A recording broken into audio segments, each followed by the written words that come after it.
ஐயோ, இந்த அனிமல்ஸ்க்கெல்லாம் என்னாச்சு? ஏன் இவ்வளவு சோகமா இருக்காங்க? ஆனா இந்த ஆன்டி எபினேசர் பயங்கர சந்தோஷமா இருக்கிறாரே. இந்த எறும்போட சந்தோஷத்துக்கு என்ன காரணம்னு பாக்கலாமா?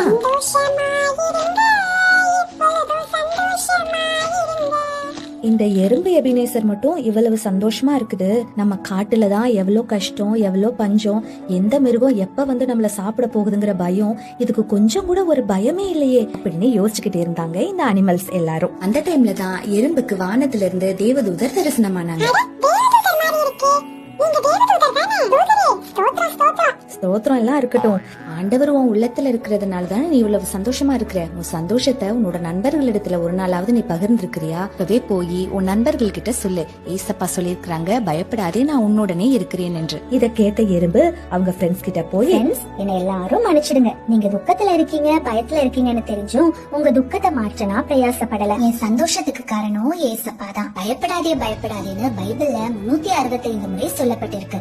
அதனால நாளைக்கு பத்தி நீங்க கவலைப்படாதீங்க, ஏசப்பா நம்மள வழி நடத்துவாருன்னு சொல்லி எறும்பு எல்லாத்தோட மனசையும் தேட்டுச்சான். பாத்தீங்களா, இன்னைக்கு நாம எத்தனை பேர் இப்படி சுயநலமா இருக்கிறோம்? அவரோட அன்பை நாம மட்டும் ருசிச்சு பார்த்தா போதுமா? ஆண்டவரை பற்றி தெரியாத நம்ம நண்பர்களுக்கு அவரை பத்தி சொல்லுங்க. நிறைய பேர் பயத்தோட நாளைக்கு என்ன ஆகுமோங்கிற பதட்டத்துல இருப்பாங்க. இன்னைக்கு போய் துக்கப்படுற உங்க ஃப்ரெண்ட்ஸ் கிட்ட சொல்லுங்க, பயப்படாதே, ஏசப்பா உங்களோட இருக்கிறார் என்று. பயப்படாதே, நான் உன்னோடு இருக்கிறேன். திகையாதே, நான் உன் தேவன். Download ShareChat.